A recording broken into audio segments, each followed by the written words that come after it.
Today on AI Applied, we have our special guest, our favorite guest. Let's face it, the famous Logan Kilpatrick of Google. He's the man that gets actually Google DeepMind, I should say now, actually, which is even more impressive. Logan is the guy that gets like retweeted by Elon Musk, that everybody quotes on every single podcast you listen to. He is an absolute legend in this game. I'm not just saying that. Logan, first of all, amazing to see you. Tell us, because it was just recent, I think, that you took on a slightly new role even inside of Google. So tell us what you're doing these days. Yeah. Thank you for both of you for having me. I'm excited. This is second or third time on with you all, and Yeah.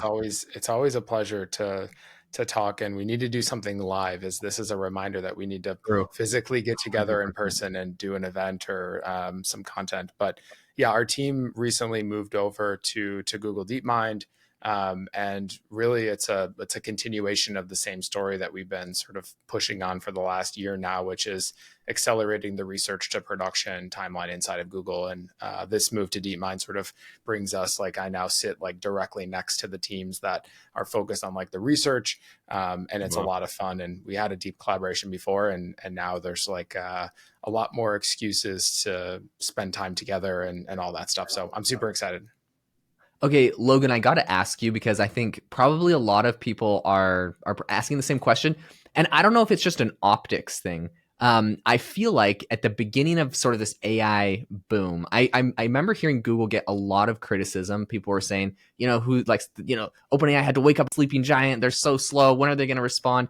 And I don't want to give you all the credit in the world for this. It truly feels like the moment you move from OpenAI over to Google, the wheels start turning. I'm starting to see Logan tweets. I'm starting to see Logan posts on LinkedIn, and all of this stuff, it feels like, started to come out. Now, obviously, we're not going to give you all the credit in the world, because there's an incredible team over at Google and Google DeepMind that's furiously working on stuff. But like, what happened when you went over to Google? Like, why does it feel like the rate of acceleration improved? What are some of the things that you did to help push this forward? Walk us through kind of that process. Yeah. No, I think there's the credit is definitely not mine. I think if you look at the broader picture of what was happening at Google, so first and foremost, like, AI has been in production. Google's been putting AI in production for the last like 10 years. Like, the search experience, as much as you don't like think about it as a AI/transformer powered experience, historically, like, transformers were the experience that were like the technology behind the scenes that was powering the search experience. I think it's been this new wave of sort of the really putting AI front and center of the experience that that Google's been pushing on now for the last 2 years. And I think just like organizationally, historically, we had all these different research teams inside of Google DeepMind, Google Brain, and Google Research, and all of them were sort of tackling a different variant of this problem. And there was like fundamental research that was happening inside of DeepMind, where like research was doing a little bit more applied work, and Brain was sort of across both of those for to a certain extent of some. Like, I think the Brain folks actually are the ones who did a lot of the work on the transformer originally, and some of the scaling stuff. So it's this interesting mix of all these different teams working on similar problems. And really, this was an organizational opportunity to bring all these people together, and like, how do we focus these folks on delivering models out the door? And again, I think, like, to a varying extents, different teams had been, very academic publication focused, or, internal research focused, or, in some sense product focused. Like, the Brain team created TensorFlow, if folks are familiar, as like a machine learning framework for people to train and to train models. But it's really, again, the last year and a half has been this story of bringing these teams together inside of Google to like make everything work. And the second chapter of this story is all these product teams now moving over to DeepMind as well. So the Gemini app 3 months ago, and then last month, our team on the developer side moving over to DeepMind. And now you have this sort of beautiful vertical integration of like Google having the hardware layer with TPUs, to the actual fundamental research, to the applied research, to now actually bringing the products to market. And I'm so excited about this, because it's like, I can already feel the ways in which this is going to help us move faster and get stuff out to the market. Yeah, that's I've kind of been listening for how you talk about that, and that's what we're seeing as well. I like Jaden's question around that, because there did seem to be like a moment there. You know what I mean? Like, and that may be more optical from the outside. I'm sure everybody's working. You guys have a phenomenal team around you. Everything else. I like what you said about sort of this integration into Google DeepMind, sort of like the research to production element, because right now you have Gemini 2.0 is pretty consistently across leaderboards that people take pretty seriously. Gemini 2.0 tends to be at the top of that. And yet, right, I mean, what are we talking about? Like everybody's DeepSeek freaking out, and I know we need a new term for that. And then OpenAI, OpenAI, as we know, like you were at OpenAI at one point as well. You were or early on in OpenAI, and so the people when people like to freak out about everything OpenAI does, we do too. A Sam Altman tweet kind of gets everybody going, all that kind of stuff. And Google is a little more slow and steady, right? And I'm guessing that you guys have more constraints. Now, correct me if I'm wrong, because you have 2 billion eyeballs or something like that. You can't really play fast and loose. And so I think any other company that would have popped out and popped to sort of like the top of one of these leaderboards would have been, sort of screaming headlines, even if Anthropic did that or Meta and almost literally anybody else except Google. And I'm just wondering internally, when you're talking about moving research to production, are you guys feeling any sort of either internal chomping at the bit a little bit or anything like that to sort of show the world what you're doing? I mean, you already have, and we'll get into Astra and everything else, but is that sort of a process, an intentional process where you guys are thinking, okay, well, let's move this out so people can see, because you already have everybody using your products? Yeah, I think there's a couple different dimensions to this. Like one, I think at the broadest level is like Google's position in the ecosystem, and I think historically, like Google is the front door to the internet for essentially the entire world, but is also a steward of the internet. And I think like the sort of origin of Google, folks internally at Google, like take that responsibility really, really seriously. Like where we can't actually just show up and then all of a sudden like change the entire internet and the fundamental nature in which way people interact with this technology. And I think like a lot of startups like don't have that sort of implicit responsibility to the ecosystem because they're just getting started and new. And I think like that, so there's that level of tension. And I think Google takes that responsibility super seriously. But on the other hand of that, like I think the thing that makes me most excited, and this is actually like very similar to that line of thinking, is on the developer side, like we have the agency to really quickly bring stuff out to the world. And if you look at like what the last 6 months has been for us, it's how do we go full, pedal to the metal as far as getting these new models out into the hands of developers. Like the time between, research breakthrough and new model progress to like us landing that model into the hands of developers can in some cases be like 24 hours, which is really great. Like some of those models, like we're realizing on like a Wednesday or a Thursday, hey, we have this new model. We've gone through all the checks. We know that this thing is good to put out. Let's put this out tomorrow. And I think like that's very against the external narrative of what you think about from a Google perspective. And again, this is also like this is a unique benefit that we have on the developer side. Like we're not, Google search, we're not a consumer product. And this has become the thing that people expect from the developer services, is this really fast iteration cycle. So we're going to keep leaning into that. We're going to keep giving developers the latest models.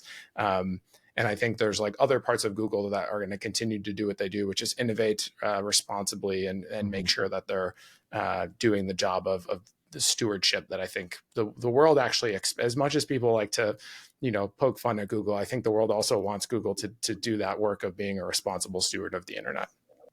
Totally. I can say a lot of people are very excited, and I've heard a lot of people talking about that just the speed that a lot of these tools are getting to the hands of developers. So massive kudos to you guys over there for your work on that. The thing I'd love to ask you about is you guys have come out with a ton of impressive projects recently. First, what are you most excited about that you have just launched? Like there's a ton I feel to talk about, but in addition, what are the things, this year, obviously you can't tell us your top secret Google products, but like what genres, what areas are you most excited for as well? Yeah, the two things most recently that I'm excited about, one, we've put out these reasoning models. We shipped the first version of this back in December. We shipped a second version in this third week of January, which is sort of at the frontier of capabilities. And then, we're obviously working on new improvements for our reasoning model. So I've been super excited about that. And that innovation will continue throughout the rest of this year. I think there's a new sort of scaling paradigm that's happening with these reasoning models, which is exciting. If folks haven't tried the multimodal live API and the live experience in AI Studio, we ship this experience that lets you really start to feel what it's like to have, the sort of joke about Copilot, but like really like a sort of a partner as you navigate through a bunch of the experiences that you navigate through as a human. And if folks go to aistudio.google.com/live, you can experience this. You can share your screen. You can show the model your camera and start to like actually have a conversation with the model. And the coolest thing is like the model sees what you're able to see. And in the future, hopefully we'll be able to like interact with the surfaces that you're able to interact with. But just by being able to see the things you're able to see, you can start to unlock like all of these crazy use cases.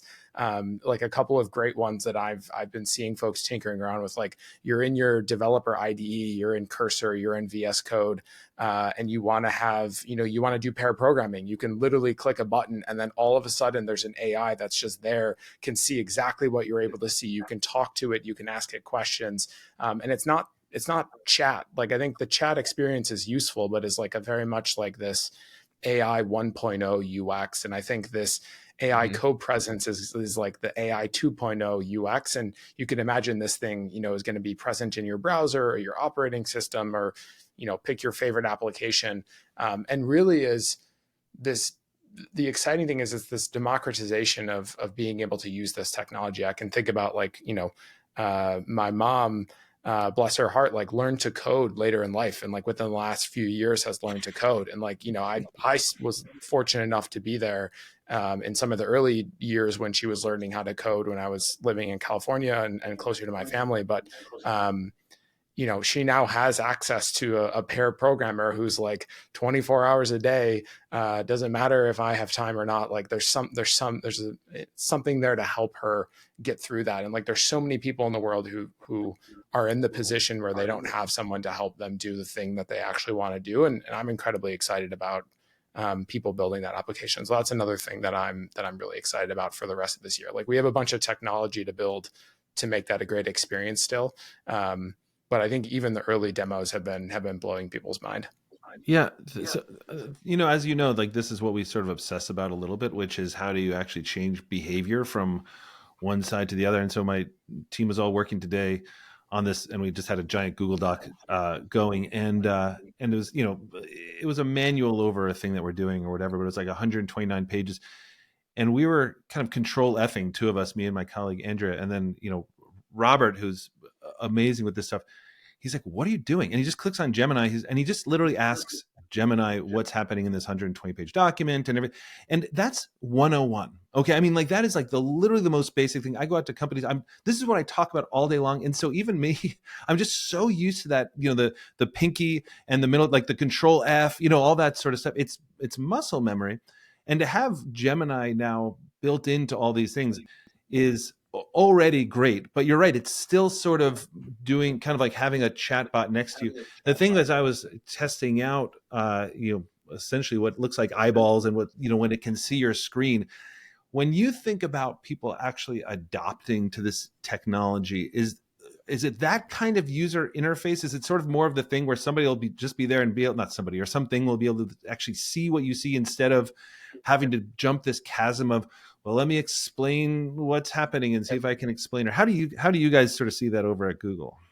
Yeah, I think you hit the nail on the head, Connor, which is, I think if the current paradigm, just like independently of it not being a great experience, like is not going to scale. Like the long tail of users, like it's just basically today's AI world is you're asking all the work is on the user. Like you have to go and do all this stuff. And I think like this is actually one of the fundamental limiters of like how many people use this technology today. And I think the sort of AI 2.0 product experience is going to be, how do you remove the friction for users and just like have the thing show up in the way that you would expect them to? And there's a bunch of other like offshoots of this narrative. And like, I don't know if I talked to y'all about this in the past or not, but like, I think, you know, being able to text AI models is something that makes a lot of sense. Like, you know, my grandma wants to be able to use AI. I can go put it, she knows how to text. Like we'll go put, you know, Gemini into a group chat with me and my grandma. And like now all of a sudden she has access to this technology. Same thing with email. Like so much of the work that we all do is through email. Like why am I not able to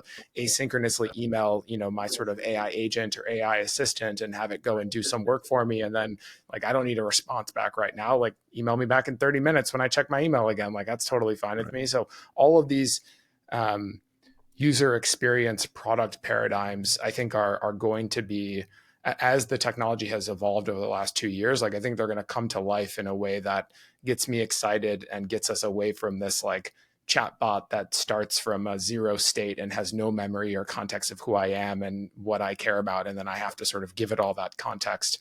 And it's just going to make the product experience for people using it so much better. I love that. Yeah, I think it's gonna be some impressive stuff. So something that I'd love to ask you about is, I think a lot of people right now are either seeing or starting to hear rumblings of kind of what's going on with OpenAI's operator system, and I know Google is working on some impressive things in that direction. I would love to get your take on how you think that's going to impact work in the future, how Google's kind of looking at this. You know, these kind of agents that can go and complete a task for you. A lot of people are like I myself tested out the operator thing. It's not perfect yet, and it needs a lot of fine tuning. So it's not something I've like completely added to my workflow. But like I'm very excited about the concept. Like phenomenally excited as far as productivity goes. And yeah, I'd love to hear kind of like how Google's thinking about that. Yeah, no, that's a great question. So in December, we showed an early preview of a research demo we were working on, Project Mariner, Yeah. which does, I think the main difference between Operator and Project Mariner is Project Mariner was like in your browser doing the work sort of in front of you. And I think Mhm. the version that OpenAI showcased with Operator is like spinning up an independent VM that's Mhm. you know, completely separate from your current browser. I think there's trade-offs in both direction, and my Sure. guess is like the product that ends up landing is like the one that's in between both of those. Mhm. Um, but similar direction. I think if you look at some of the core progress on the model side is actually what's enabling that experience. Like the Yeah. models are really good at vision, they're really good at multimodal. I think in the context of OpenAI, they train like a domain specific model to do the operator work. Okay. My my impression is like the thing that's going to end up working is this like general purpose approach where like the models have vision and like this is how we're all operating Right. and doing, you know, engaging on the internet and doing the work that we do is like by being able to actually see what's happening. And I think that approach is going to work. It's just there's a little bit more model work that has to happen. And it actually removes a lot of there's a lot of like this the sort of parallel story to a lot of this work, this whole agent thread is all of this scaffolding work that has to have been done in order to make some of these use cases like just kind of work. Like they don't work fully and they like just kind of work. And there's Right. so much money and energy and effort that's gone into doing these. And I get really excited about like, you know, the general purpose model progress, not Mhm. for the sake of model progress, because like what that ultimately means is like people who are building stuff or people who are using these product experiences, like it just works. And like you Yeah. don't need all this like custom scaffolding and stuff like that. And I think we're getting closer to that world. And I think Project Mariner, hopefully we'll get it out to more people soon and they'll be able to experience it. But I think already today, like you could build your own version of Project Mariner, like just using the Gemini models. Like they're so good at vision use cases and it's so cheap to do vision use cases. You could just do like we have an experience in AI Studio today where if you go to the starter apps piece and then you go to, I think it's like spatial understanding is like the box to click on. You can just like put in pictures and like the model will like do bounding boxes around all the objects in pictures. And like you can start to think about like what that enables, which is you do the same thing for the picture of a computer screen or a website. And like, here are the clickable buttons on the screen. Here's actually what they do and all this stuff. And like, there's going to be a lot of use cases built around that. Love it. Yeah, it's so wild. And this is the other thing that I think we're all sort of slightly jealous, all of us who are into this world, to know like what you know. Like clearly you guys, at DeepMind, and it's are pretty advanced, and it always feels like when we're talking to you, talking to Google, we're sort of talking to the adult in the room, because it's, you guys have this. I think you really are sort of the gateway to the internet and everything else. And especially, I wouldn't want Google, going crazy and messing around with my, email and other places I live, like on Google Docs and everything else. But Logan, one of your big sort of like role is in the developer role, and I think a lot of our audience is probably just more kind of consumer facing. And when they hear that like developer, like it sort of goes in one ear out the other, like we know what it is and all that sort of stuff. Can you share a little bit about like what you actually mean when you say you work with developers and some of the exciting things that you've seen developers do using some of your products? Yeah, and this is it's an interesting time to be doing developer stuff. And we were having a lot of these conversations internally, because actually like just within the last, I think like 4 or 5 months, the line between what it means to be a developer and what it means to be sort of an AI builder is changing dramatically. And like, we've actually like updated our internal, I'm sort of still stuck in my old way of saying developers, but like we've updated our mission where like we're actually building for AI builders, because like people who are using AI to build stuff is this like massive audience of people. And the technology is getting so good at writing code that like, yeah, some people will go into the details and actually make adjustments to code and sort of deeply understand, but there's a whole long tail of people who aren't, and we want to make sure that we're meeting those people where they're at. So I think the reframing is, my job is to support AI builders. And there's a bunch of great examples of like the frontier product experiences that are around this like new AI builder category. And if you look at like Bolt.new and V0 and Lovable and this like whole text to application development paradigm, and personalized software and stuff like that, like there's so many interesting threads to pull on. And that's what I'm most excited about these days, is like democratizing access to being able to build software. And like, you don't need to be a software engineer to do that. And you don't need to live in San Francisco and have millions of dollars backing your company. Like, you can really, if you have a cool idea, like build that idea for yourself and really prototype it and get it into the hands of other people. And like, the technology that exists literally today is able to do that. You can go and use any of those products. I'm pretty sure they all have like free tiers, and you can just like go start building stuff. And that's only going to continue to accelerate. Like the core model is getting better. Like, why should the average person care about model capabilities? There was a good quote from someone that I just saw on Twitter/X the other day, which was, there's a whole category of Y Combinator companies that like don't work. And then all of a sudden there's a new model, and like, boom, their business works. Like, they have a real company. And it's like that is going to continue to happen for the next, like, essentially indefinite future of like things that weren't possible before just start working one day. Like some random Tuesday, all of a sudden this thing's now possible. And it's like this weird world where like, unless you're super close to it, you don't see this, but like that the progress has real impact in the things that people can build. Absolutely amazing. We're super excited to see how all of this is advancing fast, and I agree. I love every time there's a new update out of Google or anyone else with a new big capability. I'm excited because within the next 2 months, you just hear an entire crop of new startups coming and helping automate things that we all do. So it saves us a ton of time and is phenomenal. Logan, thank you so much for coming on the podcast today, sharing what's going on at Google and your take. We'll make this a regular thing. We'll get you back on as you guys keep rolling out new and exciting things. To the listener, if you are not following Logan already, make sure to go follow him over on X and also LinkedIn. We'll drop links in the description so people can see as you post stuff about what you're working on at Google and everything you're seeing in AI. I think it's really exciting. I guess, Logan, any last thoughts or advice to give the listeners on how to really fully take advantage of AI today? Yeah, I think like both of you have harped on a bunch in all your episodes. Like, go use the tools, go build something, be on the frontier. Like, there's so much, like the line between builders and developers is blurring. The line between research and product is blurring. Like all the lines are blurring. And like to me, what it means is like everyone has the freedom to go and do whatever it is that they're really excited about. So I'm super excited for folks who are getting their hands on this stuff. Yeah, it's amazing. It's just amazing to sort of watch you, and thank you for sharing all that and continuing to post. I know it must be exhausting. I'm sure for your team as well, but it's revolutionizing how we think and how we do everything. Logan, you're the best. Thank you, guys. Go out and follow Logan Kilpatrick. If you like this episode, give it a like. But for now, we are just going to celebrate our buddy Logan. Thanks for being here. We will see you next time. Thank you both.